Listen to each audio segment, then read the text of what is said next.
Okay, so I think we can start today's session. So this is the first sutta discussion session that we are starting.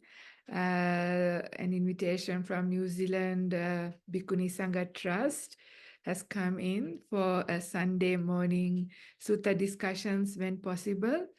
And so it is at 8 o'clock in Sydney time and 10 o'clock in New Zealand time.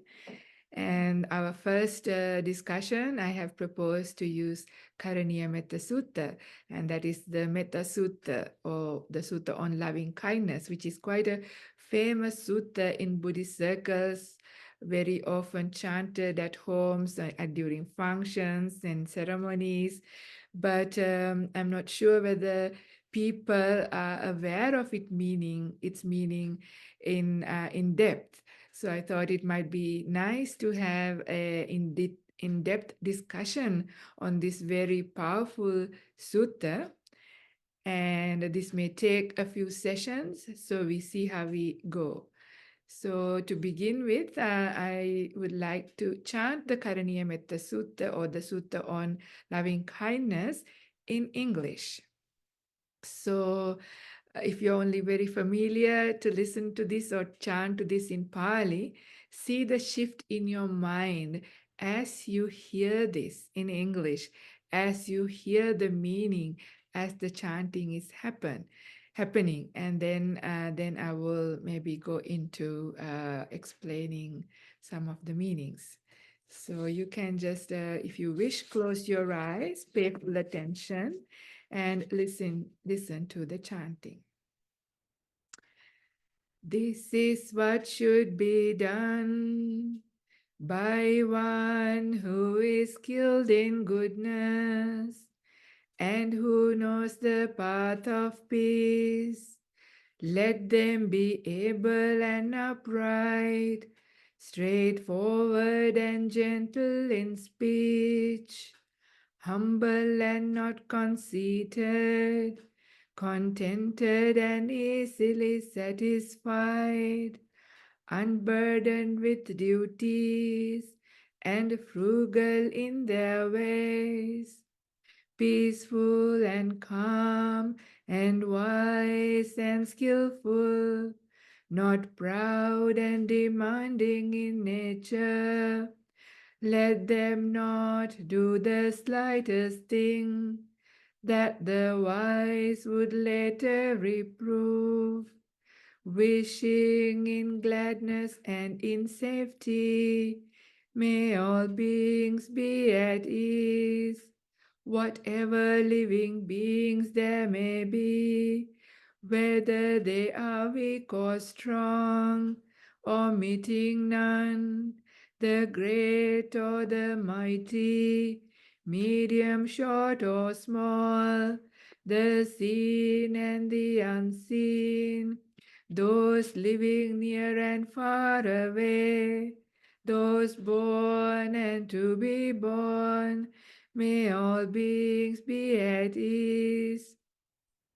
Let none deceive another or despise any beings in any state.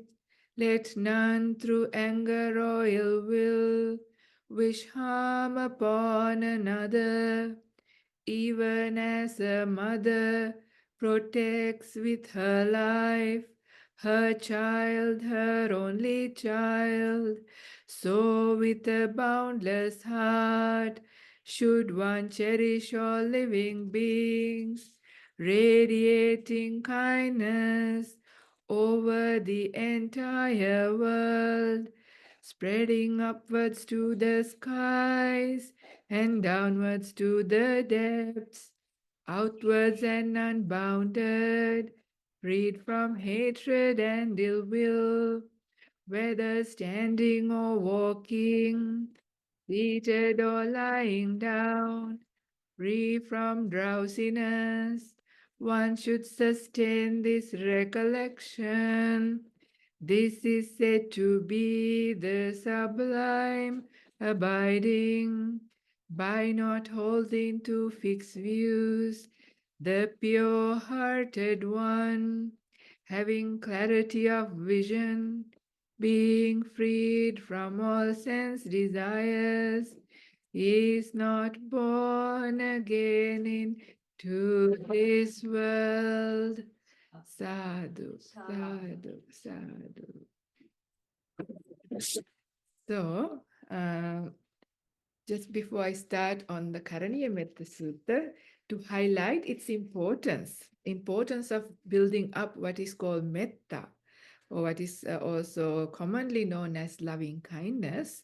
We may use other translations or other ways also to understand it deeper, but whatever it is, I also want to read out a very short sutta.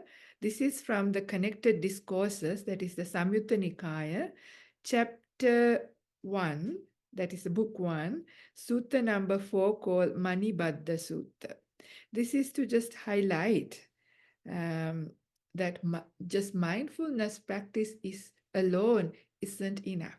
The reason why I'm saying this, as you know, mindfulness is very fashionable these days, isn't it? Mindfulness is being practiced by everybody, even in big companies, everywhere. Mindfulness practices is happening. And that's great. That's actually really important. But here, to understand, to reach enlightenment, to end all suffering, to purify our mind, just mindfulness isn't enough. So this is what how it goes. On one occasion, the Blessed One, dwelling among the Magadhas at the Manibadda shrine, the haunt of the Yaka Manibadda. Then the Yaka Manibadda approached the Blessed One, and in the Blessed One's presence recited this verse. So yakas are uh, uh, not a human being, they are non-human beings, but just like the devas, they are also another realm of existence. So at the time or every time, they do also exist in this cosmos, and they too had conversations with the Buddha, because Buddha was not only a teacher for the humans, he was called Satta Deva Manussanang, which means he was the teacher of gods and humans. And yakas also fall under these non-human beings, and they were also quite wise beings who were also interested in the spiritual path. Not all of them, some of them. Certainly this Yaka Manibadda was a bit wise, but not completely wise. But anyway, this is what the Yaka Manibadda says. He recites a verse. So this is the Yaka's verse. It says, "It is always good for the mindful one. The mindful one thrives in happiness. It is better each day for the mindful one, and he is free from enmity." Then the Buddha gives a reply also in verse. The Buddha says this. So, it is always good for the mindful one. The mindful one thrives in happiness. It is better each day for the mindful one, but he is not free from enmity. One whose mind all day and night takes delight in harmlessness, who has loving kindness for all beings, for him there is enmity with none. So quite powerful, right? The Yaka was saying, if you develop mindfulness, and you can also overcome enmity or anger or ill will. But the Buddha says, not so. Yeah, the Buddha says mindfulness alone isn't enough. You also need to practice harmlessness and loving kindness, metta. So that is when you will be free from enmity, ill will, or one of the main roots of defilements called dosa, yeah, raga, dosa, moha. These are the three main unwholesome roots. So the dosa, or the ill will and negativity, or anger, is removed through building up metta. So it is so important for us to learn how to develop metta and do the practice and doing all the preparations. So this is a very famous sutta on loving kindness, which is also called as Karaniyametta sutta, is giving quite detailed instructions. In fact, it has almost enough instructions to get you fully enlightened. Yeah. So there is a common misunderstanding or a myth thinking that metta meditation cannot get you enlightened. Yeah. Some people think that metta meditation is for just the soft people, but the serious hardcore practitioners, we practice samadhi and vipassana or satipatthana, they are seen as the, high level meditations. Metta meditation is for, the softies. But this is really a myth. Yeah. Metta meditation is a very powerful way of cultivating the path and bringing you all the way to full enlightenment. And this is what this sutta is about. So how does it start? It starts in Pali. So I will recite sections in Pali and bring out the meaning of those Pali words and also explain them. So karaniyang atta kusalena. So karaniyang means this is what should be done. Yeah, this is what is to be done. Karaniyang atta kusalena. Atta kusalena means for one's highest, developing one's highest wholesome qualities, one who is intent on building up wholesome qualities. So, and the highest of them being the full enlightenment itself, but it comes in the next line. Karaniyang atta kusalena. Yantang santang padang abhisameccha. Yantang santang yam. That means one who is intended on building up this santa pada. So that is that peaceful state. The peaceful state referred to here is nibbana. Yeah, abhisameccha means breakthrough into nibbana, to enlightenment. So one who is intent on breakthrough, this is what should be done. So this is the idea. So there itself in the first two lines, the Buddha says what this sutta is about, what this discourse is about. This is how to prepare yourself and how to cultivate your mind so that you can reach full enlightenment. So karaniyang atta kusalena yantang santang padang abhisameccha. Sakko ujucha suocho chassa mudu anatimani. So after that, he gives some instructions, some pre-preparations.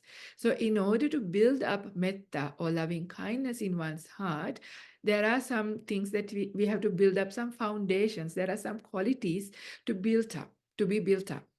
So there are about 14 qualities to be built up to become suitable to do the meditation, metta meditation properly. But that doesn't mean that you wait until you're fully ready with this. You just do metta meditation every day with whatever level you are. And as you build up these 14 qualities as well, then your metta becomes stronger. The results of your metta is also stronger. The meditation gets deeper. And the other interesting thing to know is that these 14 qualities that the Buddha describes here, these are qualities that are present in an enlightened being, in an arahant, right? These have come to culmination in an arahant. But as we go through the sessions and as we go through each quality, I'm going to hopefully spend quite a significant time with each quality because that's good to understand these things and its significance.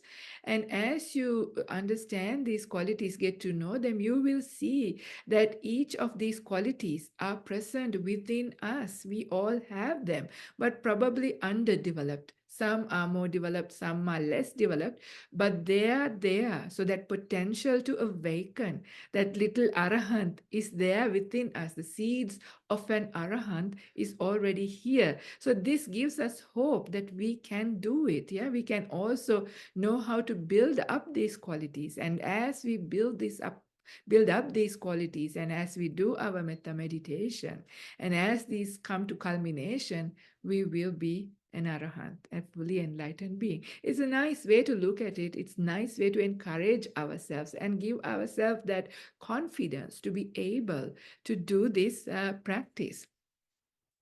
And this brings me to the first quality. Yeah, the first quality is called sakko.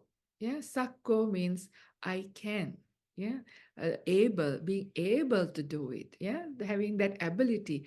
If you remember, the name of the Lord of the Devas is also called Sakka. Yeah, so it's the same kind of meaning. That means he's somebody who is able to lead and do many things. He's a very skilled person, a wise person. Yeah, in the same way, for us too to embark on this spiritual journey, not just only to do metta meditation, but for the entire spiritual journey.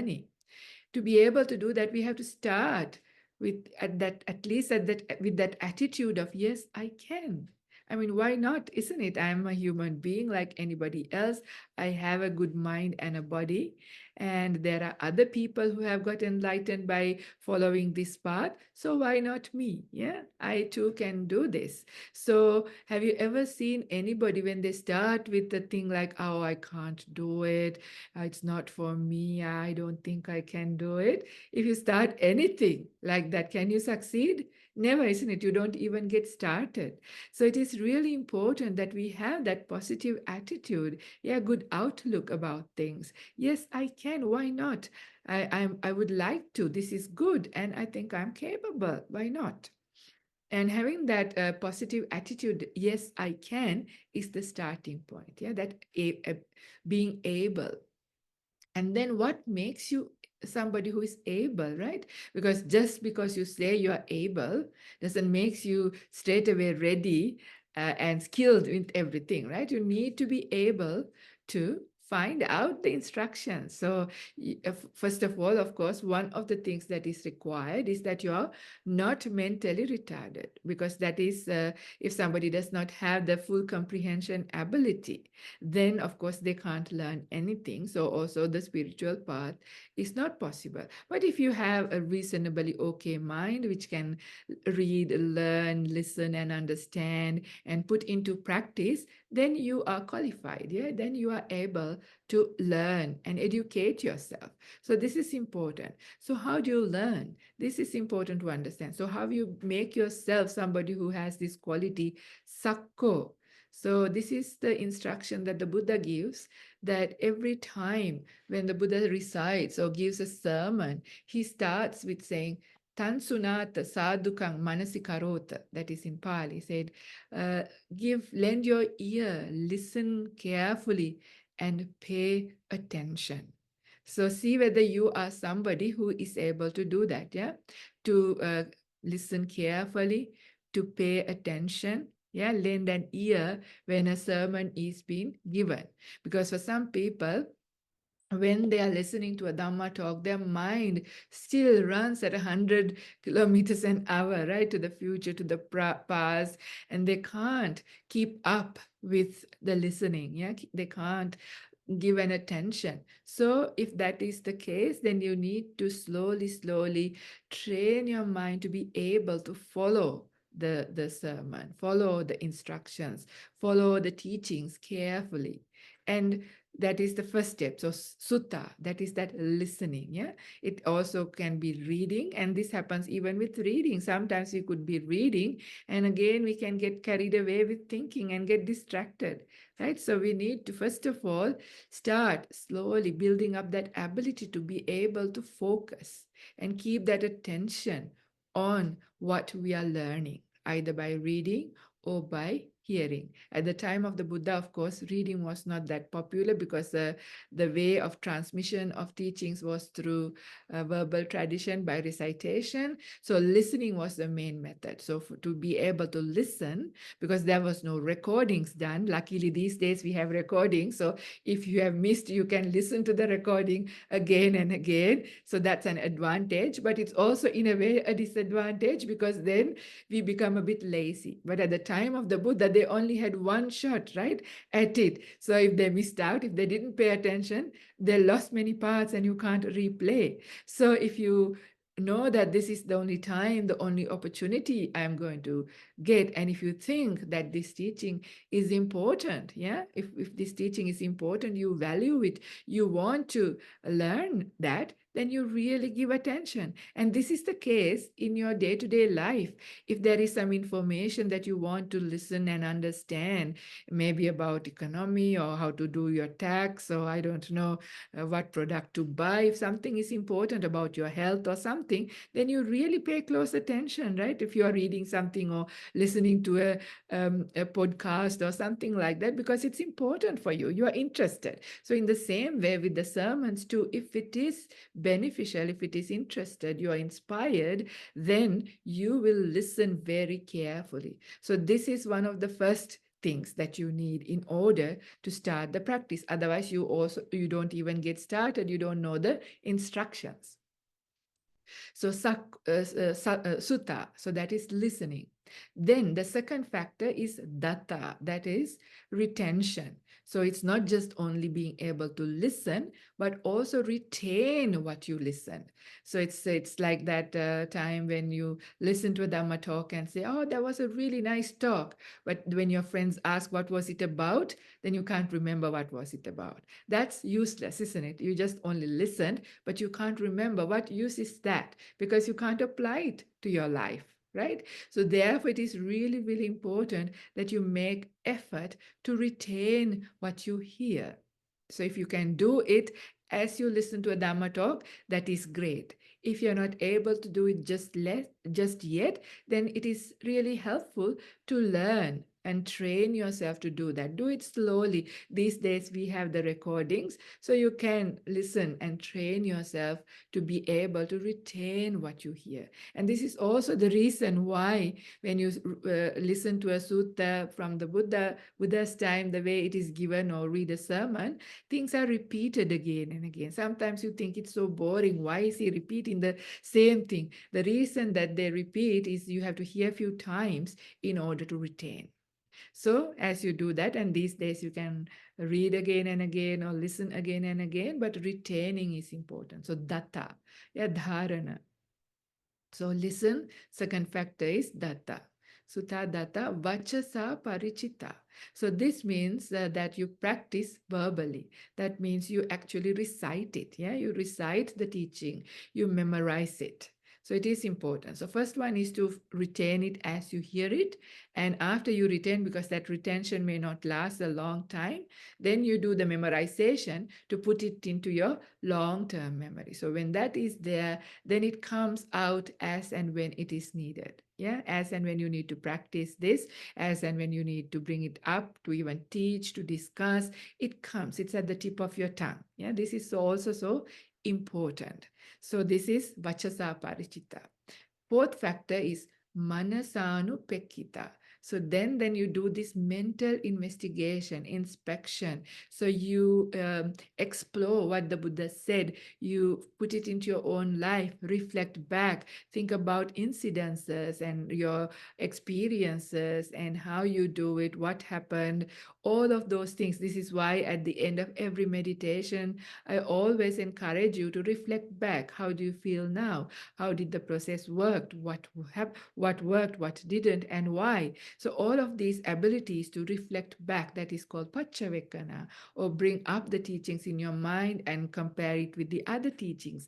And when you do this mental inspection, suddenly you have that light bulb moment where it goes, aha, I understand how this works. This makes sense to me. When that happens, that is when the teaching really goes inside. So then it becomes Ditthiya Suppatividdha. That means that right view gets established in you. Ditti, that right view gets established. Yeah. So this is how you become able to practice. So this is how you become able to, first of all, get the teachings. Yeah, you need to hear the teachings. You have to understand the teachings, learn the technique. This is how you do. And then you are able to try it out. So you then try it out. And as you try it out, then you also develop that ability to reflect back. Like the Buddha says, what is the purpose of a mirror, right? A purpose of a mirror is to look at yourself. So the people who are interested in becoming beautiful or maintain their beauty and young looks, always carry their mirror in their purse, right? They're constantly looking to see whether there are defects on my face, and they want to adjust them so they are beautiful. In the same way, the Buddha says, this is in suttas, the Buddha says, if you are also keen and intended on having a beautiful mind, purifying your mind of all defects, then you also need to build up that ability of reflecting in a mirror, reflecting in your mind, reflecting and seeing what is the state of my mind, what defilements are present. Am I having irritation or anger, ill will, desires, sadness, anxiety, whatever it is? Yeah, we know the lists of defilements and see whether any of these are present. So in this occasion, we reflect and see, was I able to bring up this feeling of metta? Was I able to put into practice? Did it work? Did I become peaceful? Whatever it is, it's not about achieving the full goal completely, but seeing how did the process work? How did you apply? Did you understand what worked and what didn't? So this is how you learn. Because mind states, it's hard for a teacher to point out, isn't it? They can give directions, they can give instructions, but at the end of the day, you need to be able to understand and learn from your own mind how it works, how you apply. You need to try out. So then you understand how you apply it. By making mistakes, no problem. From your mistakes, you learn. So this is that whole process, being able to learn from your mistakes, being able to apply yourself and see whether something has happened or worked. So these are all parts of making that sakko quality. So this is quite close to another quality that comes up in the Mangala Sutta. Atta Samma Panidicha. That quality is called Atta Samma Panidicha. That is like you are the captain of your ship. So you know how to navigate yourself in this spiritual journey. As you already would know if you've been on the path for some time, that it's not always easy, isn't it? We come across all those, big waves, storms, cyclones, scary times as we sail in this big ocean of samsara in our life. The moment we start, when we are progressing, some kind of problems come. Yeah, it could be health, it could be other problems, difficult people, difficult situations, it could be COVID. You know how it goes. Yeah, we always face challenges. So as we come across challenges, how do we navigate our spiritual journey? We can't always only depend on a teacher. Where are these teachers, right? It's so hard to find an individual who you can go all the time. There are only very few teachers in the world for the amount of people who are there. So of course it's important to have a teacher, but it is also important to slowly train yourself to also instruct yourself and become your own guide as well. So that doesn't mean that you become completely without a teacher. That is not the instruction of the Buddha. It is important to have a teacher, but in day-to-day life, you can't always run to your teacher and ask, is this right and is this wrong and what do I do? Constantly. You need to be able to sort of, do a few things on your own, try it out, and then from time to time, go to a teacher, discuss your progress or difficulties. So that Atta Samma Panidicha is also very similar to this quality of sakko, being able, knowing what to do and how to do, developing that skill. So the next thing that is necessary, or one of the other things, not the next, but these are all comes together. Another aspect that is very important that goes together with the sakko or the ability or the skill is sati sampajanya, mindfulness and clear comprehension, or vice, yeah. So this is intuitive awareness or something like this. There are many translations for it, but and this is so important. Like in the suttas, this is often from time to time shown as the starting point of the spiritual path. Now, one sutta that comes to mind that describes this is in Anguttara Nikaya, Numerical Discourses, book number 8, I think it's sutta number 83, called Sati Sampajanya Sutta, yeah, Sutta on mindfulness and clear comprehension. In there, the Buddha describes the path starts with mindfulness and clear comprehension. And you can see how if we don't have that very base level of awareness, understanding of what's going on, what are we doing, what am I doing, or what's happening, we can't even apply ourselves, right? And even just having the awareness itself, where awareness itself isn't enough either. So you are aware what's going on, but you don't know what to do about it. So you need the instruction. So that is that sampajanya part, understanding what is going on, but understanding also how to deal with it skillfully. So this is that instruction. So even to be able to meditate, any kind of meditation, not just metta meditation, it is important that we have that sampajanya. So we are aware of our mind, we are present right here, but we also know the instruction. We are also able to apply and also see, understand how things are growing and developing. So all of that ability and remembering the teachings, all of that is also part of being somebody who is skilled, yeah, who is able, having this sakko quality. I hope this makes sense, yeah. So shall I stop here and ask whether anybody have any questions? How do we want to do this? Because it's a sutta class. Maybe it is also nice to be able to discuss and express. What do people think? If you like, you can unmute yourself, ask a question, or give a comment. Thank you, Venerable Karunika. Really appreciate your talk. Okay. What I will do in this case then, since it's our first one, um, I will just continue talking, but as you feel that you have something that you need to clarify or ask a question, maybe you can put your hand up on the Zoom. I hope all of you know how to do that.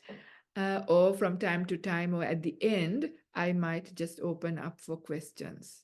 How does that sound? I hope that's all right. So if I see a hand goes up on the screen, and then I will just stop and give the opportunity for the person. Okay, Prasanthi says, gives the thumbs up. That's good. Okay, great. So, all right, let's proceed like that for this class and see how we go. Because it's nice to be able to discuss as well a sutta. So anyway, so I'll start. I'll continue to carry on. So I have some notes here that have been very helpful. So I might look into my notes. Okay, before I speak further, I also want to explain what is metta? Yeah, what is this feeling of metta? Now, there's a lot of misunderstanding, and I myself have spent many years when I started trying to understand, because there are many books written. Yeah, there are many, many Dhamma talks there. But I wasn't sure, do I have metta? Do I know how to practice metta? When it said loving kindness, sometimes it was difficult. This may not be the case for you, but it may be case for some people. So it is good to get a bit of an understanding what this feeling of metta is. So what I have come to understand at the moment, and this is my current understanding of metta, is that very simple emotion of affection. Like when you see a little kid, like a 3-year-old kid who doesn't have that many perceptions and views about the world, they don't know many names or anything like that, but you can see that they have a very, very pure form of love, affection, and care, right? With their beautiful smile, you can see. With their eyes, you can see. And if they're able to, they know how to give a hug. When they give you a hug, you can feel that. When they're really little, 3, 4, 5 years of age, it's very pure, beautiful forms of affection. That doesn't come with attachment, really. I mean, of course, if they are giving a hug to their mom or dad or to their grandma or something, somebody who they're really close to, maybe there is, but they also give very sweet hugs and smiles to visitors who come across. And when they do that, they don't have an attachment, invested interest with these people they just see, but they have this beautiful acceptance of the other person, right? And they have this beautiful like and a form of affection and love. This very, very simple form, this I feel is metta, because you don't need lots of instructions to be able to bring it up. Now, what about its opposite? Anger. Yeah. Did you have to learn many sermons, listen to many sermons, read many books about anger to be able to bring up anger in your mind? You didn't, right? You can't even remember. Since you were little, as long, so little already, you were able to build up anger. Yeah, you knew how to be angry or irritated or agitated. This is a natural emotion that comes up when the conditions come up, something that you don't like, something that is challenging, something going against your will or desire. That feeling of anger just comes up. So metta is the opposite of that. Yeah. So opposite of that is when things go according to how you are, how you like, the things that you like, a person you like, a situation that is good and wholesome, and you see the good qualities in another person. Then a form of affection, a form of like springs up in your heart. Yeah, without any other form, because this word love is very loaded, isn't it? There's love that is kind of between parents, the love for your spouse, the love for your kid, love for your pet, love for your job, so many kinds of love. Yeah, but metta isn't those things have attachment, those things have a vested interest, that and it's a form of craving, really. So that's not really what metta is about. So metta is without any strings attached, yeah, without any attachment. There's no vested interest, but you simply have affection, seeing the goodness of somebody, and you just wish them well. May you be happy. May you be well. May you be happy. May you be well. That kind of very sweet, very simple emotion, that is metta. So understanding this and being able to bring it up in your heart, this still is part of the word sakko, yeah, able. So understanding, being able to do that. And then how does this quality sakko grow within you, right? You need to make it grow, bring up that confidence in you, make yourself more skillful in the path of practice.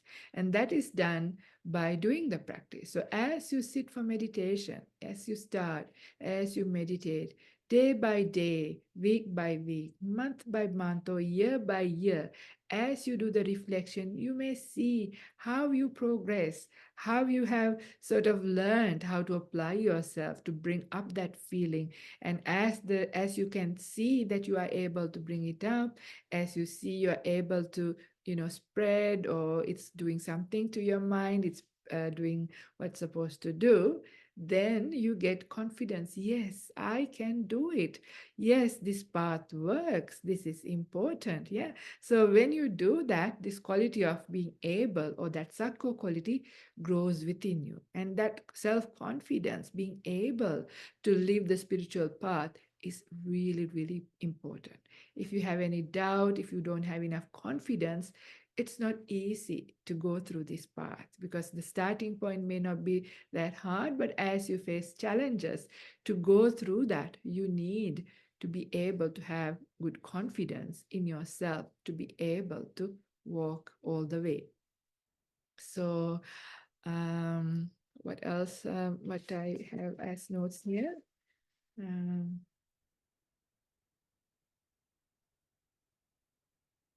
yeah. So also, as you reflect your qualities, your own good spiritual qualities, the things that you already have, and when you rejoice in on your abilities, that is also very helpful to build up this quality sakko. And also, when you notice that your mindfulness is increasing, your sati sampajanya in day-to-day life is coming in, you are more and more aware of yourself, your emotions, your feelings, how you do things, about other people around you, because it's not only about you. It's important to also have awareness about people around you, things around you. When you see that kind of mindfulness kicking in your day, instead of going through the day half asleep, which is very common for most people. You may be doing very intelligent and very important things in your life, but really they are still done in a very automatic way. Yeah, you are still half asleep. Yeah, you will come to understand this one day. I remember at one time when I've had quite a deep experience in a situation. Then suddenly I realized, at a time when I used to be working and giving talks on the stage at a conference, when I thought I was highly alert and very mindful, that in fact I was fast asleep compared to when the mind really wakes up. Yeah. So this is why. So when you see that mindfulness kicking in, getting established within you, it's really beautiful. It's actually like you have a guide. It's like your own mind becomes your supervisor. In fact, the Buddha says your mindfulness is like a supervisor. Mindfulness has incredible ability to save you from trouble. It's a guardian. It's a guardian angel, really, and really saves you so much trouble, gives you so much indication on what to do, how to do, and when not to do. It has incredible protective abilities as well. So sati sampajanya is helpful in so many ways, but when you see that coming up, that is almost like a faculty, that faculty building up inside of you, then your sakko quality is growing. You are getting more and more able and skilled in building up this spiritual path. So, and you see, you grow in your wisdom, you grow in your peace, your meditation, it becomes easier, you become a nicer person to be with for yourself and for others. So all of these things are very good indications, but you only find them out if you reflect. Yeah. So at the end of the day, it's nice to reflect and see how you're going. Yeah. How things are happening. So at this point, I want to just also bring up something else that is important. At the very start of this session, it is important to bring up few things. Now, I have mentioned these in previous talks, but for this topic to be complete, it is important to bring up this idea because the metta or loving kindness is a practice that is common not just in Buddhist circles, right? Metta or loving kindness is being practiced in almost every religion. And this was the case even at the time of the Buddha. People, even before the Buddha, in the Brahmanical circles, Jains, all of those people, so many of those also practiced and spread loving kindness. So that was a practice that was there. So it's interesting, is there a difference in the way that everybody else practice metta and how metta meditation is developed and cultivated in the Buddha's dispensation? This is a very important question. So there is a very beautiful sutta, and this is in Samyutta Nikaya, again, connected discourses, um, in Bojjhanga Samyutta, which is chapter 48, and I believe this is sutta number 56, called Metta Sahagatena Sutta, accompanied by loving kindness. And in this sutta, I'm not going to go into great details of this sutta. It's quite a profound sutta. And but in that sutta, some of the Buddhist monks, start to go out for pindapata on alms round, and they realize that they have left a bit too early. The people and the villagers are not yet ready to offer the alms. So instead of going back to the monastery, they decide they go into another monastery that is not a non-Buddhist place. Another religion, and they thought that they will just engage in discussion, and this was common practice. They always discuss the various spiritual paths, the journeys to understand and learn, and that's quite skillful. So this was happening, this kind of interfaith dialogue was happening. So it was one of these ancient interfaith dialogues which they had, and these other other monastics, they asked the Buddhist monks, so venerables, so friends, they say, so friends, we too practice and spread loving kindness. You too practice loving kindness. So what is the difference between the way we practice? Why are we then two different types of religions? We should be all one, isn't it? They said. So the Buddhist monks were not sure now how to answer this question, so they remained silent. So later, after they've gone on their alms round, had their lunch, and in the afternoon, they came back and saw the Buddha and explained to the Buddha what happened. They said, Bhante, these other people, other monastics, they were asking what is the difference between the way that they practice loving kindness and how we practice in the Buddha's dispensation, the metta meditation. So is there a difference? And at that, the Buddha says, yes, there is a difference. And in order to bring up that difference, you need to ask 4 questions. If you ask these 4 questions to somebody outside of the Buddha's dispensation, they would not be able to give the answers in the same way. And what are these 4 questions? You need to ask, Kim Gatika, King Parama, King Pala, King Pariyosana. So that means King Gatika means what is the way, what is the path leads to your metta meditation? How do you cultivate it? What is the way leading to that? Second question, King Parama, what does it have as a leader? Yeah, what does the metta meditation has as a leader? King Pala, what fruit does it bring at the end of the metta meditation? And King Pariyosana, what is its end result, the final goal? What is its end result? If you ask these 4 questions, the way that a Buddhist would answer would be quite different. And he explains how it is done. So the first one, Kim Gatika, how is it to be developed? And the Buddha says the metta meditation is developed in a way that it is brings up or cultivates the 7 enlightenment faculties. Yeah, the 7 enlightenment factors, sapta bojjhangas. So it is interesting, right? So this itself gives away the idea what metta meditation is about in the Buddha's teachings. It is to take you to enlightenment, because bojjhangas, the enlightenment factors, are the ones that takes you to enlightenment. So this is the path. You build up the 7, you cultivate metta meditation in such a way that the bojjhangas, enlightenment factors, are cultivated in you. I will go back to this in more detail, but let me just explain the other 4 so that it is complete. So the second one, King Parama, what does it have as a leader? So metta, the feeling of metta has beauty as the leader. So it is a beautiful mind as well, right? Beauty is the leader. So this is where you understand how you bring up metta in your heart. It is seeing the beauty of another person. In this sense, I'm not saying beauty as in with the features and in external form, but the beauty of a person's quality, the purity of their heart. When you see good qualities of another person, that's somebody who you call beautiful, isn't it? Yeah.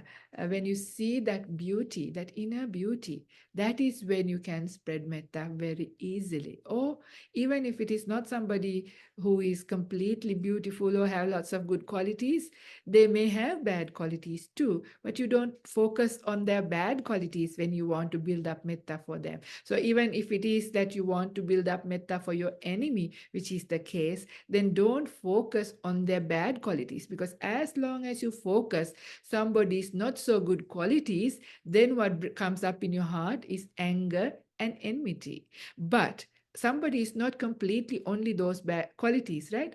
Even your enemy or somebody who you consider as somebody who is difficult, they too have plenty good qualities. So if you want to build up some metta for them, then you have to actively bring up their good qualities. See what good qualities do they have. And when you see the beauty in that person, who may have an ugly side to them, yet they too have a beautiful side. When you bring up that beauty, that beautiful side, then the metta springs up. So that's why the Buddha said the metta has beauty, the sign of beauty, as its leader. So the third one is, what fruit does it have? This I'm going to be very brief. And this is this person who has developed metta to its final level, gets a psychic ability. This is a psychic ability that everybody who uh, gets to the very end of this practice would get, and that is being able to perceive. uh, you become a master of your perceptions, and that means that anything that is repulsive, you are able to perceive either as repulsive or non-repulsive. Also, anything that is non-repulsive, you can also perceive as non-repulsive or repulsive. So this is called particulae apparticula sanya, apparticulae particular sanya. So quite beautiful, isn't it? Because for us, this running towards nice things and running away from bad things, this big like and dislike and pushing away things and holding on to things we like, this is exhausting in our life, isn't it? It's constantly like that. But when we develop mastery over our perceptions, we are at ease. We can use perceptions in a skillful way. If we are getting too attracted to something or somebody, and if it is causing defilements to come up, we can perceive it in as repulsive. If it is something repulsive and you're getting angry and upset or whatever, you can build up the other. Of course, for an enlightened being, defilements don't come up, but as you are practicing, as you're developing, you can see you will be able to slowly, slowly do this. You will be able to play with your perceptions in a way, good way. But it's a fruit. A fruit, it's a psychic ability. It really is a psychic ability to be able to perceive anything however you want. And it is a psychic ability that you get at the time of full enlightenment as well. So that's the fruit. And King Pariyosana, what is its very end? The very end is full enlightenment. This is what the Buddha says. So metta meditation, its end result and its true purpose is full enlightenment. Yeah. And the Buddha says, if you fall short a little, you will become non-returner, which means that you will not come back into this world. You will not be born in a human life, in a womb here, but you will be born in the Brahma realms. Yeah. And that is jhana realms. And there you will spend a long time as an anagami, and then you attain full enlightenment there. So it's very clear what the purpose of developing metta meditation in the Buddha's dispensation, and it is for full enlightenment.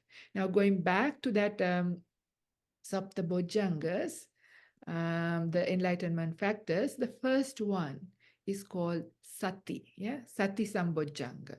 So that is that mindfulness. So we can see, starting from that Karaniyametta Sutta's first requirement, or the first quality called sakko. The first thing that was necessary there was also sati, the mindfulness, at least the sati sampajanya level. So starting from that basic sati, when you are aware, you are able to reflect back. So once you have that ability of sati, and when you are able to use that sati to apply yourself and also reflect back to see what's going on, the results that you have. If you see that you have become a bit more peaceful, if you see that you have become more kind, if you see that you are able to bring up metta in your heart easily, then you can see, yes, oh, this path is working, this is correct, and you can understand how it brings up, how you cultivate metta and its results, what it does to you, how it counteracts enmity, like the Buddha said in the Manibaddha Sutta. When you do that investigation, this is that second Bojjhanga, which is called Dhamma Vichaya Sambojjhanga, investigation of the Dhamma. That is the second enlightenment factors. So as you do this investigation, so this is also part of that sakko quality, to investigate, to reflect, check, see your progress, what works, what doesn't, learn from things. And as you grow in wisdom, so what happens is you grow in wisdom. So when this is happening, you get energy because you have joy, right? You feel, wow, this is working. I have so much energy, inspiration to do this. You go to sit in meditation with oomph, with yes, I want to sit because I know I can do it, I know how to do it, and I know it brings some results, and this is great, this is helpful. So you get energy, that mental energy, not just physical energy. Even you could be physically very tired, but whenever that mental energy kicks in, no matter how tired you have been, you're able to meditate. I'm sure you would have experienced this, and if you haven't already, you will in time to come. That physical energy and mental energy are two separate things. Yeah, even if you're really, really tired, even if you're really, really sick, you can still bring up mental energy, and that's done in a total different way. And that is through this way of bringing up mindfulness, bringing up that investigation of mind states, investigation of Dhamma. And when you see how it's working, when the wisdom is coming up, energy comes up. And that's a third factor of um, enlightenment factor called Virya Sambojjhanga. So once you have the virya, the energy, that's it. Yeah, when that happens, your meditation becomes almost like automatic. You can't have enough of it. You love it. Even if there is a bit of physical pain or discomfort, you don't want to get up. You enjoy it so much, and you have enormous, incredible energy coming. You continue to sit and you continue to wait. Your mind does not get distracted at this point because it has this beautiful mental energy. It's awake, it's uplifted. When that is happening, then piti comes in, rapture, yeah? Joy and rapture. This is the fourth enlightenment factor. So piti sambojjhanga comes up. So it builds up one after the other. So this is all happening as you're doing your metta meditation. This is how to develop your metta meditation, right? So you are spreading that may all beings be happy, may all beings be well. And as you do this practice, and after that, you do this reflection, so it takes you even further. So because you don't need to spend a lot of time. This is a slight movement of the mind, and it sees this happening. So piti comes up as the mind settles down. You don't have to really do very much. As energy is there, as the mind becomes still, the hindrances starts to go down. And when the hindrances starts to go down, that is experienced as rapture. So why we don't have rapture in our normal day-to-day life is because our hindrances are awake, right? All five of them, or some of them, most of the time, all of them are there, some more prominent, some more less, but they are all there. So when the mind has hindrances, it doesn't have rapture.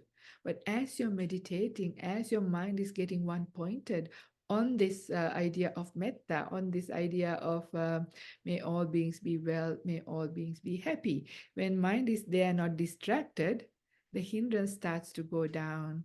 And metta meditation especially have a lot of beauty, joy comes up because it's a very beautiful emotion, right? That kind of feelings of love, like, care, is a really nice, warm feeling in your heart. So with that feeling, there is no place for any one of the hindrances. So in fact, metta meditation can counteract not only enmity, which is its direct antidote, but all five of them in one go. Now just take a moment to think about it. Yeah, when you have this beautiful, when your heart is filled with metta, these beautiful feelings of love, kindness, and care, affection, when it's overflowing with these feelings, would you have sensuality in your mind? Would you run after the sensual objects? Yeah. Would you have lots of cravings to eat, look, have sex, or go here, go there? Not at all. You will see when your heart is full of this beautiful affection, pure forms of affection, sensuality has no place. It drops off instantly. Yeah. Of course, no place for anger. You can't become angry because it's a direct opposite of metta. And of course, when you have these beautiful feelings of affection, metta, would you be lazy, sleepy, and drowsy? Not at all. Your mind is fully awake, fully energized, and really happy. So third hindrance is also taken care of. And would you be restless, worrying about things, concerned about things, mind running here and there. Not at all. It's enjoying being here, being present with these beautiful feelings of affection coming up in your heart.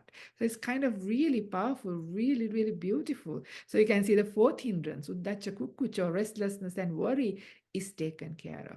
And would you have any doubt about the Buddha's teachings? You're practicing them, yeah, you're applying yourself and you're getting some results. So you don't have any doubt about these things. So even the fifth hindrance of doubt is taken care of. So you can see how very quickly the hindrances would go down when you practice metta meditation. So with that, you can see when the hindrances go down, piti, or that rapture comes up in your mind. So that is the fourth bojjhanga, the enlightenment factor. And once the mind becomes rapturous, it is a very automatic place, yeah, where from rapture, the body becomes tranquil because your attention to body, your access to body gets cut off because you are completely absorbed, getting absorbed into the mind because mind is too powerful, too beautiful, too enjoyable, yeah. So you're fully one-pointed in the mind with metta, and the body becomes very tranquil as a result. Kaya passaddhi or passaddhi sambojjhanga. So that's the fifth bojjhanga, the enlightenment factor. And from there, from kaya passaddhi, it goes to samadhi. That is stillness or the jhanas or the deep meditation. The mind gets absorbed in perfect stillness. Deep meditation starts to happen. That's samadhi sambojjhanga. That's the sixth enlightenment factor. And from there, the mind enters equanimity, upekkha sambojjhanga. So this is also a sequence that runs between samma sati and samma samadhi. This is also how the mind actually comes. The bojjhangas actually develop between seventh and the eighth factor of the Noble Eightfold Path. Also nice to reflect that and understand that. So you can see now how in the Buddha's dispensation, the focus of metta meditation is really to purify your own heart, purify your heart from the hindrances and defilements and completely uproot the unwholesome roots from your heart. So it's a purification process that goes inwards, not outwards. So in order to bring this up to put this in perspective, how metta meditation is generally practiced outside of Buddhist circles, or even some Buddhist practiced, but in a non-Buddhist way, and that is to think that I am the one giving and spreading metta to heal the world, cure somebody else, or something like this. So it is not to purify somebody else. And in fact, we don't really have that kind of ability. If that was the case, the Buddha would have purified all of us and we would have all become enlightened by the power of Buddha's mind to purify us, right?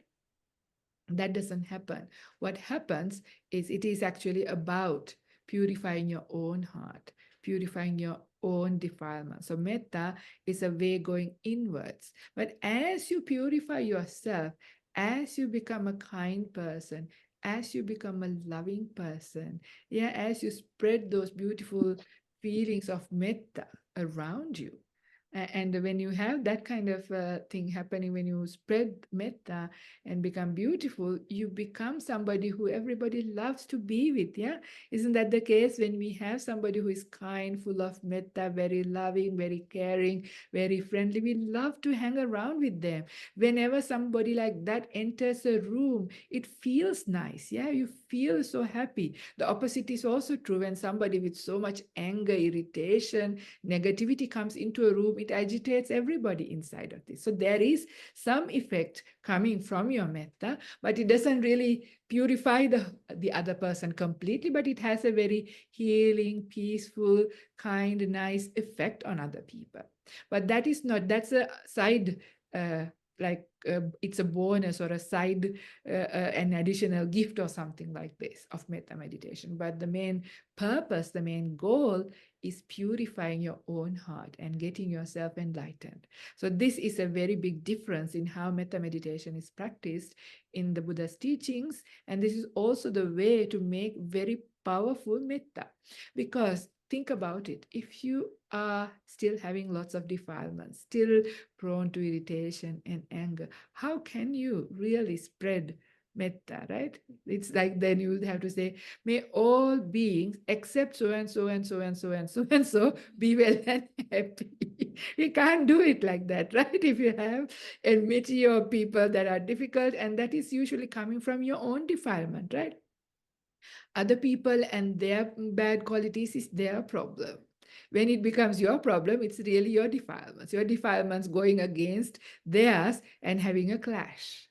But when your defilements subside, the other person's defilements still remain, but you become cool. So this is the idea, right? You cool down, and as a result, everything becomes better on your side. And when you calm down, maybe it has another ripple effect on everybody else. So this is the way to understand metta meditation, right? So it is really important, and it is with a very purified mind that you can really spread metta in a very unsurpassable way, like in a big what you call appamano way, or like a spread all around in a powerful way. So the most powerful forms of metta is radiated by a fully enlightened being who is free, completely free from defilements. And the rest of us, as we are growing in our practice, as our defilements are growing down, our metta is starting to become stronger. And as we are practicing metta, our defilements are going down. So it's good. It goes hand in hand. So you start from where you are at, or we are at. We start from where we are at, and we slowly build it up. And we slowly build it up. And as we are doing that, we become purified. So it's quite powerful, quite beautiful to understand how metta meditation works, what it is, how do you become somebody who is skilled in metta meditation. So now again, I have spoken even for more than or nearly an hour. So again, I would like to open up the floor for any questions. So I can't see any hands going up, but it's actually quite nice if we can make these sutta classes a little bit more interactive rather than a Dhamma talk. What do you think? Because we have time. Yes, I have a question. Yes. While you're talking, then I feel that most of the time, some of the times, probably I miss some days, but we act with kindness and metta. But the most of the time, when I'm as a mom, when I'm dealing with my kids, sometimes I lose it in the morning.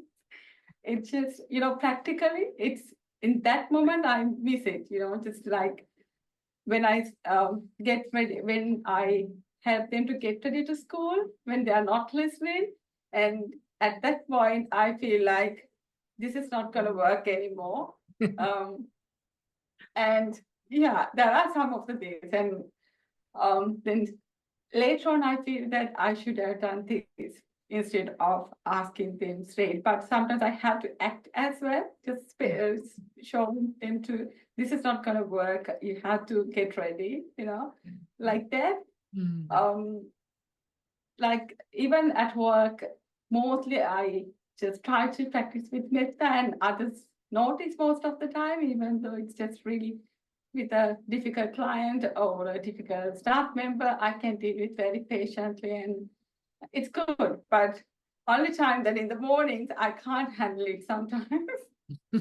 Is there any practice when it's not gonna like yeah. So this is Induni, isn't it? Induni, thank you for that yes. question. Can I ask, how do you build up your metta in your heart at that time? This is obviously outside of meditation. This is just a metta in day-to-day life while you're doing things, which is great, and this is important. But how do you bring up that metta? What is the basis of your metta? It's just like, I think the way I grow up, especially with my dad, just he was he did something related to education, and he always been with kids, and for anybody in the lane or in the family or outside family, if someone doing some good things, he always appreciate without thinking about benefits or anything.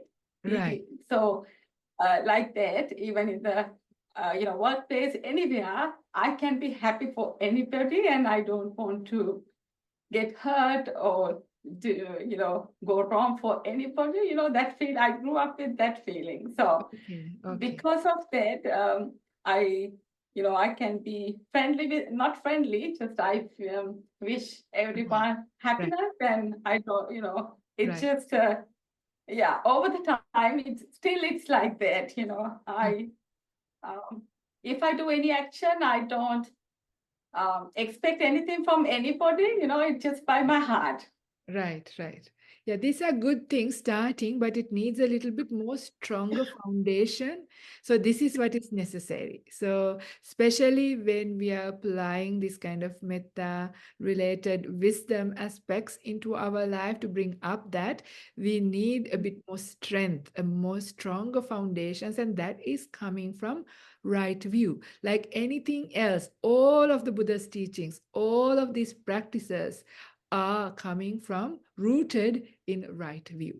So even metta meditation, even that sakko quality, one of the other skills that you need, mindfulness isn't enough, as we know, is right view. And this right view has to become quite strong. Of course, right view becomes stronger as you become stronger and move forward in your practice. But we can still bring up quite a large variety of reflections to strengthen our right view around metta. So you already seem to have some, but it is probably a little incomplete. Or it is not strong enough just yet. So in order to do that, make it more stronger during day-to-day practice, some more reflections, doing it again and again is important. And I'm going to just talk about some of these things that are very, very helpful to understand the world. Because once we see, and we have defilements, because unless we are fully enlightened, we have to deal with our defilements, and with having our defilements, still we have to be able to build up loving kindness. So this is the problem, right? Where when our defilements get the better of us at a time, when we get a certain trigger from outside. So in order to counteract that, especially in the day-to-day life, because this is a little different when you're doing metta meditation in a sitting way, and which is the actual proper way of doing metta meditation, karuna, all of those states. But that doesn't mean we can't apply that in day-to-day life. But when we are doing it in the day-to-day life, we need strong foundations. But also what I want to say is the day-to-day application actually is stronger when you've had stronger sitting meditation in metta meditation, right? When you're sitting meditation and you are able to build up really strong metta, then that gets established in you, and that takes you long way. That means that your hindrances are temporarily subsided, so it stays there, so you don't lose it. So the stronger your metta meditation in your sitting meditation, the easier it is for you to apply yourself even in difficult circumstances. Yeah, even if the children are not getting ready, if they're delayed, if the time is running out, whatever it is, still your hindrance won't come out as easily. So of course it will take time, it will take much practice. So this is one thing. So the metta meditation proper has to be practiced in a right way. But also even for doing the metta meditation properly, or to apply in day-to-day life as you are there, what are the aspects of right view that is important? So the problem that we lose our metta is when we see the difficult situations and difficult people, or the people not listening, not doing the right thing. When these things happen, a little bit of annoyance starts to come up, a bit of irritation, a bit of agitation starts to come up. So this is the thing, right? Then your metta is gone. And this is where we need a bit more right view to remember it. When the right view gets established around the thing that I'm going to say, it's going to become a bit more easier for you to be able to cultivate. So what's the thing that we have to remember in right view? So if anybody who is as yet unenlightened, anybody who has defilements, they are, the Buddha says, they are like They are in the dark, andhakarana. Achakkukarana, that means they are without eyes. Panya nirodhika, they are without wisdom. So we have to really remember that and think about it for a moment. I have said these things before, but to make this session complete, I'm going to repeat what I have said. And it is also important that we hear it again and again. Even hearing it again and again reinforces that right view, even as a knowledge into our heart. And as you do the reflection, as you apply, it gets internalized and you become that slowly. So again, even if you've heard this before, it's important to hear it many times more. And that is like, imagine you are in a room with lots of people, and suddenly the lights go out and it becomes completely dark. There's nothing there, completely dark, and you hear the fire siren going. So that means there's a fire coming, the lights have gone out, and you all of these people have to try to get out of this room. But in the darkness, you don't know which way to go, where to go, you can't see other people. So you will be walking all over everybody, right? Hitting everything. When that is happening, do you actually get angry? Not, isn't it? Because you know you're not deliberately walking over, or they are not walking all over you deliberately. They're doing that because they can't see, because it's dark. Yeah, if you even hit the wall, you know you don't get angry because you know you can't see. That's why it's happening. So, in the same way, if we understand myself and others as yet unenlightened have defilements, the nature of the defilements is to make you blind, make you walk in the dark. Your wisdom is not really working. So this is the case with these other people. Yeah, so they are also like that, especially kids. When they wake up in the morning, they're still half asleep.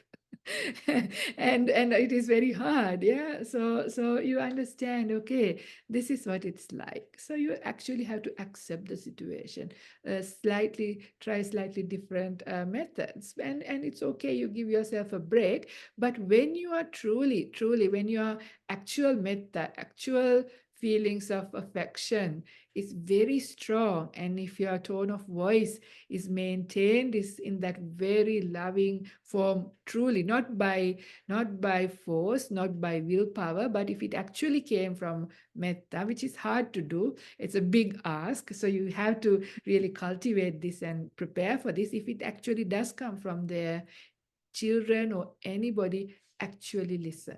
It's true. But when it's coming from a very forced way, you can feel, because your heart and your words are not aligned. In your heart, you're starting to already feel a bit annoyed and a bit agitated. Time is ticking. You got many things to do. Fair enough. Yeah.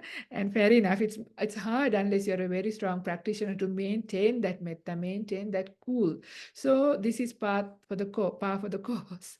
But never mind. But it does work if you're very well established. Then when they sink into that kindness, they will be more prone to do the right thing, and you may be able to maintain that metta. Also outside, this is the thing. So when people when you have difficult clients, whatever it is, that remembering the idea of the nature of defilements, nature of people, these are your enemies, or who you have as difficult person.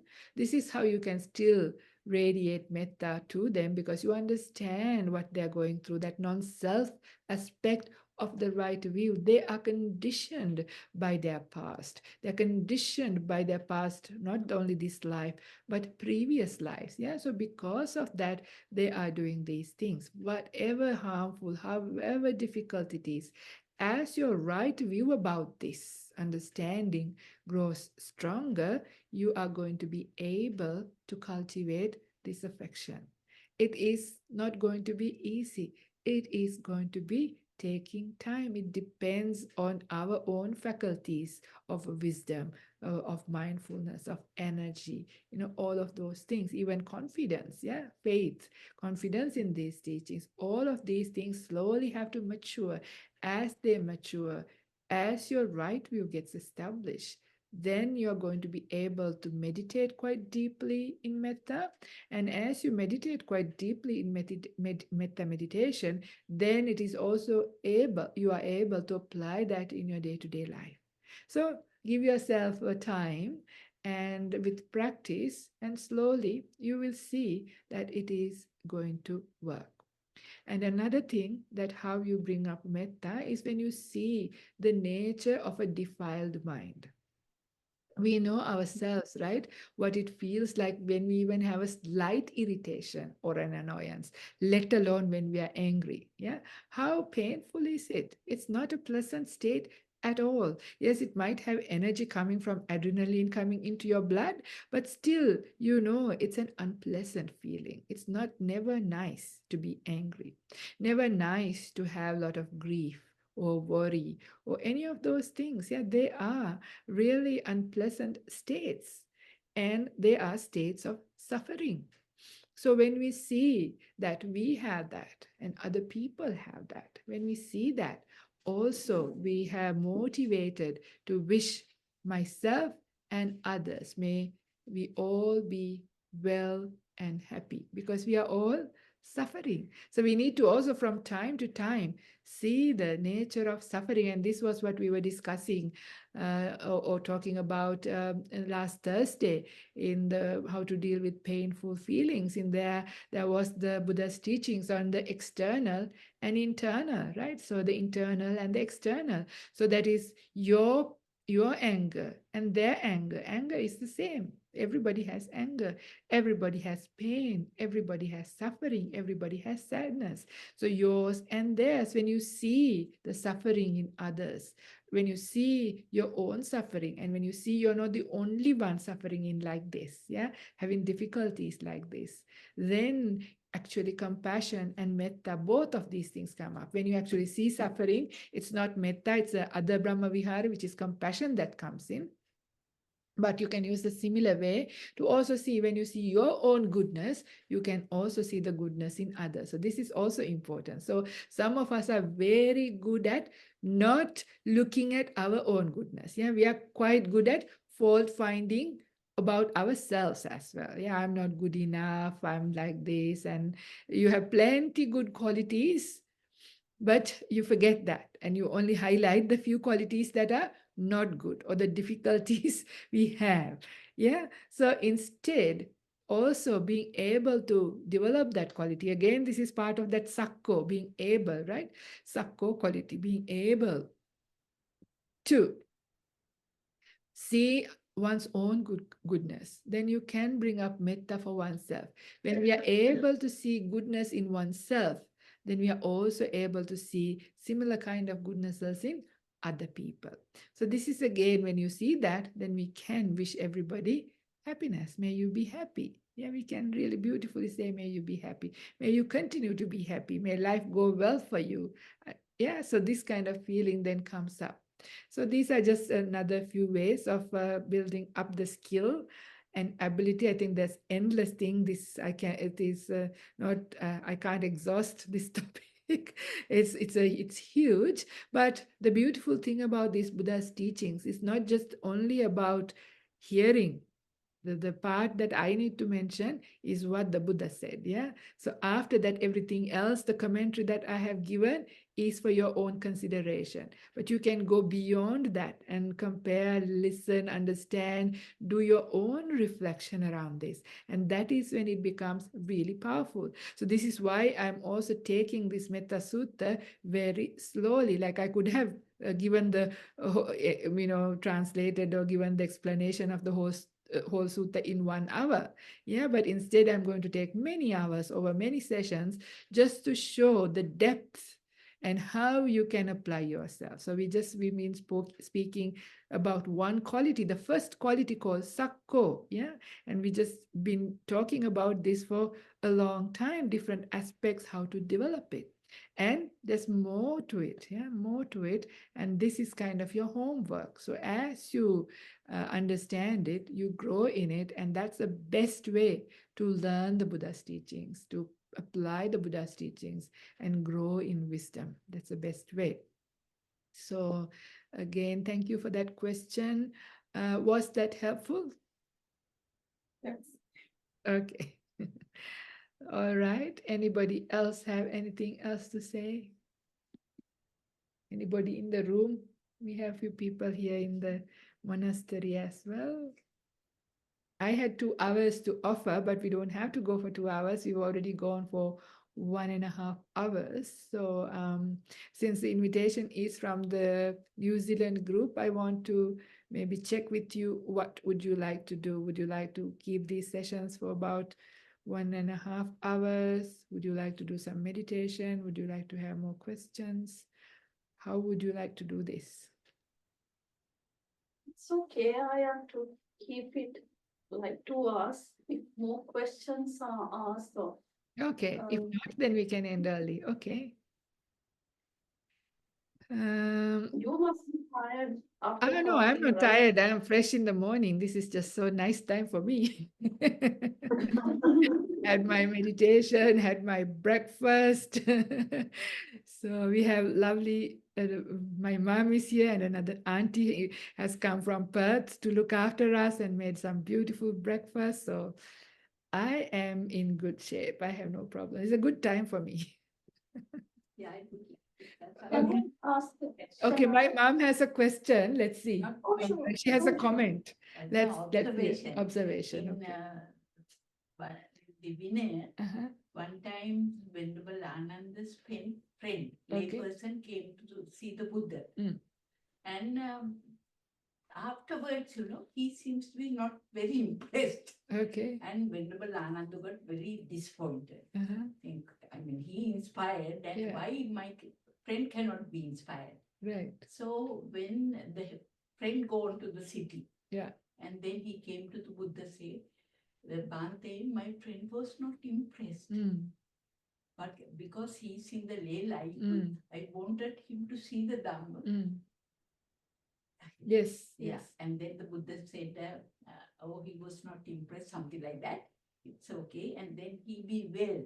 Mm. And Buddha sat in a kind of a noble silence. Mm.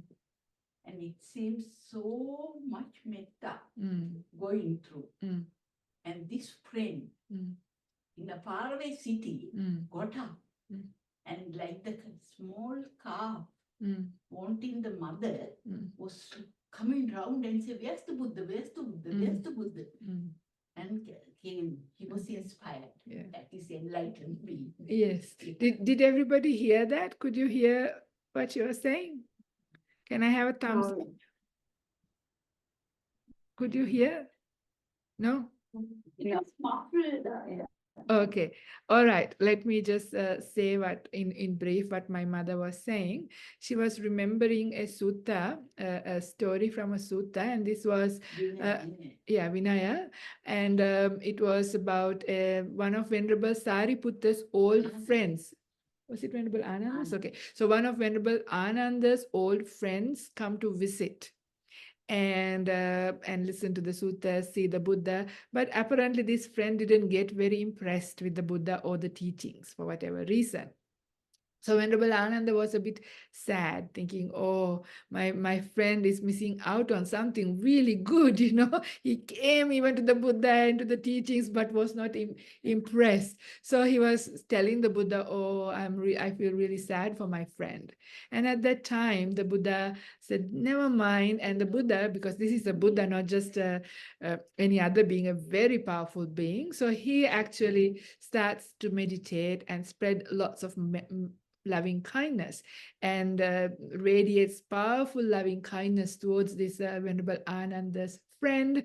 And when he actually feels the Buddha's beautiful love, affection, and metta, at that time, suddenly he actually turns around to the direction where the Buddha is, just like a little calf turning around to the mother when is in need and going towards it, turns around to the Buddha and comes back to the Buddha.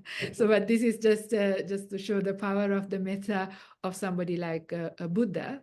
But it's kind of sweet. So she was just sharing that here. So yeah, that's nice. And Yeah, there's so much to be spoken about, but I thought it's best not to get started with the other quality which are big in this session because we've only got another 20 minutes. So instead, we can stick to the general sutta about metta meditation and the quality of sakko. So anybody else would like to add anything or ask anything? Can I ask a question, Ayya? Yes.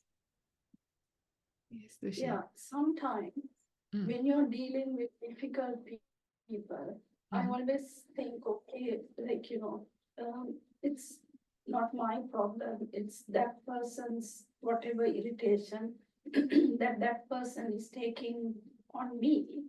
And Mm. I just keep calm and I kind of wait without reacting. Mm. So when it goes on and on, some people think that I'm weak Mm. and that I don't talk back like other people. Mm. I just wait calmly. So sometimes it goes negative for me. Mm. I don't know, but I just continue my practice, Mm. thinking like, I just because somebody is jumping up and down, I shouldn't.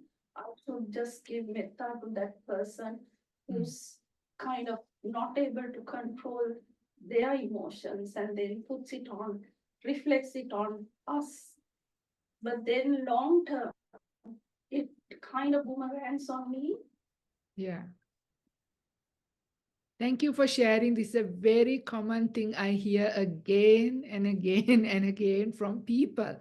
But the thing is, this is now another defilement that you have to work on with your metta may be reasonably okay to be able to do this, but you have to work with another defilement of your own, and that is your sense of ego, which is okay. We are not fully enlightened, so it's there. That's what gets affected when being judged by other people as being weak. Those other people don't know what they're talking about, right? They don't know that kindness is much more powerful. The Buddha tamed the whole world, like not the whole world, everybody, even the really difficult people, even really, really scary yakas, yeah, demons, and all of those things. And they become Buddhist, they become even enlightened, and things like that happened.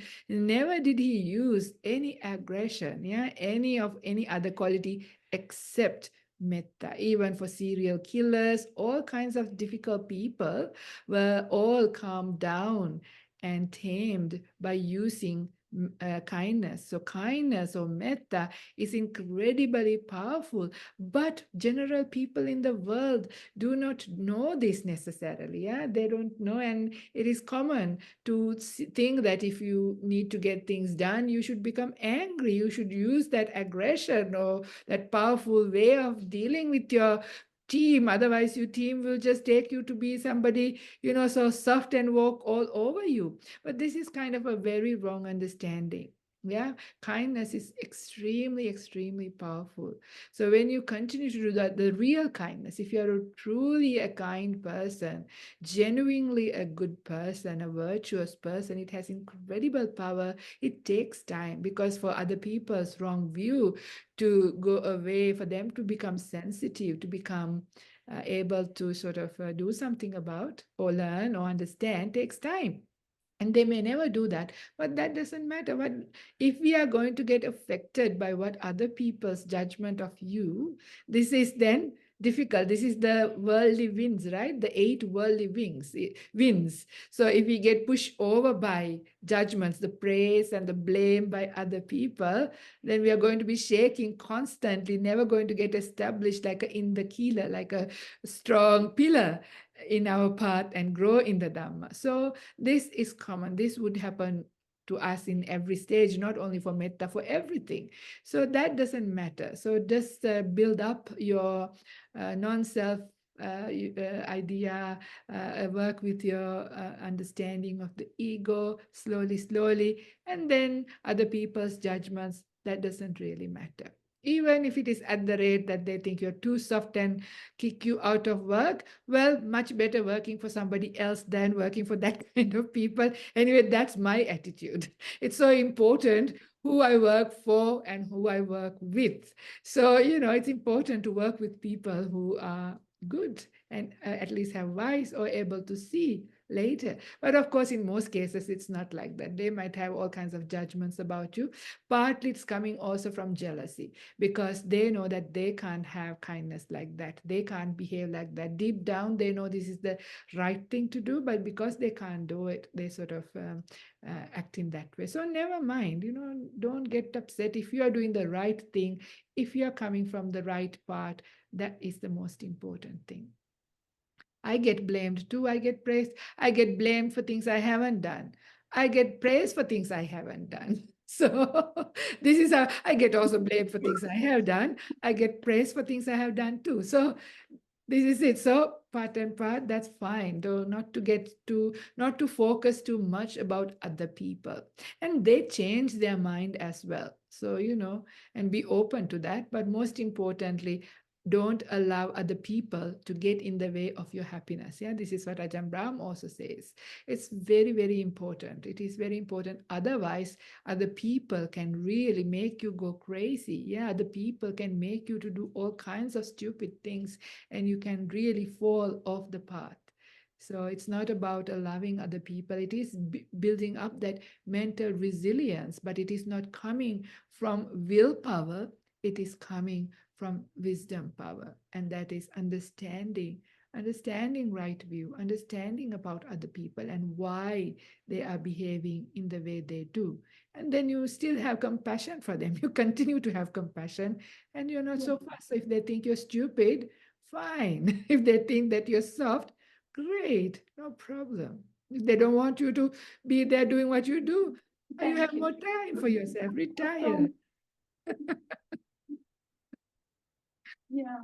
For Anyway. 2 years, I did metta meditation for one difficult person. Mhm. And then, like, end of 2 years, she changed in the Right, sense like, exactly. yeah. Exactly. But it takes time, I have to say. Absolutely, it takes time, because it's not only because of you, but it's also because of the other person. Yeah, even for a Buddha, it might take some time for certain people than other people, because this is how it goes. Because some people's minds are very strong, very stubborn. Their wrong view is very strong, so it's difficult. So, but it is never mind. We just should not be upset or worried about doing the right thing. If we are doing the right thing to our best ability, don't be afraid. Just do what other people say and do well. It's other people's business. Yeah. That's actually, let me just read out another really beautiful verse. This is also quite applicable to here. This is from Dhammapada. This is Dhammapada verse 166. For the sake of others' welfare, however great, let not one neglect one's own welfare.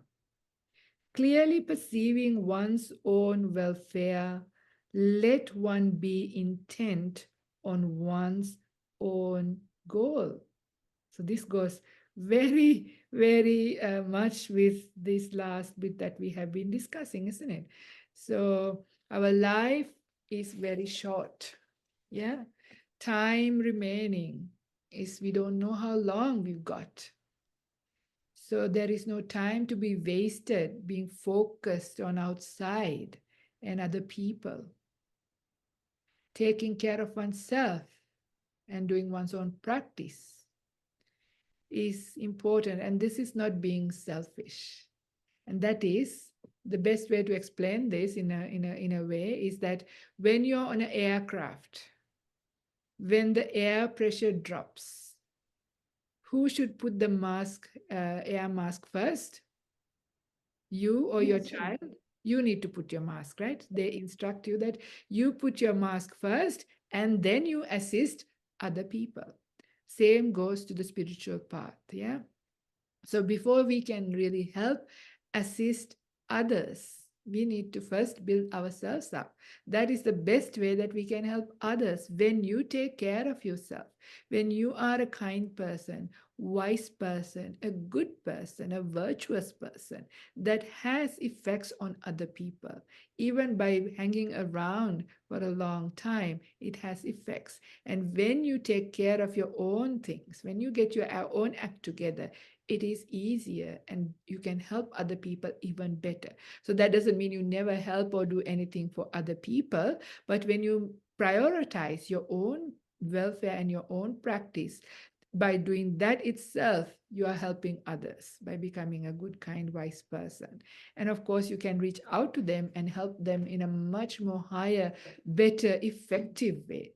So rather than when you are not in that state, and when you are a weakling, you can only do very little. So therefore, don't feel that you are being selfish. You're not, caring about others when you are only doing your practice. No, the Buddha says it is really important that you do your practice, prioritize it, and it is not being selfish. And also not get worried about other people too much, just inward journey. Yeah, even Ajahn Chah used to say, look at other people 5%, look at yourself 95%. It's fascinating to look at ourselves. There's so much work that we can do, building up our own heart, purifying our own heart, cultivating our own heart. So in that way, then that's a good way to keep moving. So yeah. So I think maybe if nobody else has any other questions, we can maybe call it a day. And for these sessions, because we have been reading suttas, I think it might be also very nice to share the merits. Do you think that's a good idea? Yeah. Yeah, okay. All right. I haven't prepared the sharing of merits in English. For next sessions, I might have it with me. But for today, I will just do it in Pali. Akasatta cha bhummatta devanaga mahiddika punyantang anumoditva chiran rakkantu lokasasanang. Akasatta cha bhummatta devanaga mahiddika punyantang anumoditva chiran rakkantu desanang. Akasatta cha bhummatta devanaga mahiddika punyantang anumoditva chiran rakkantu mamparanti ettavata cha ammehi sampadang punya sampadang sabbe deva anumodantu sabba sampatti siddhya ettavata cha ammehi sampadang punya sampadang sabbe bhuta anumodantu sabba sampatti siddhya ettavata cha ammehi sampadang punya sampadang sabbe satta anumodantu sabba sampatti siddhya idam me ñatinam hotu sukhita hontu ñatayo idam me ñatinam hotu sukhita hontu ñatayo idam me ñatinam hotu sukhita hontu ñatayo. Sadhu, sadhu, sadhu. May you all be well, happy, peaceful, and grow in your affection and your metta. And we will see you again another time when time permits and when the opportunity arises.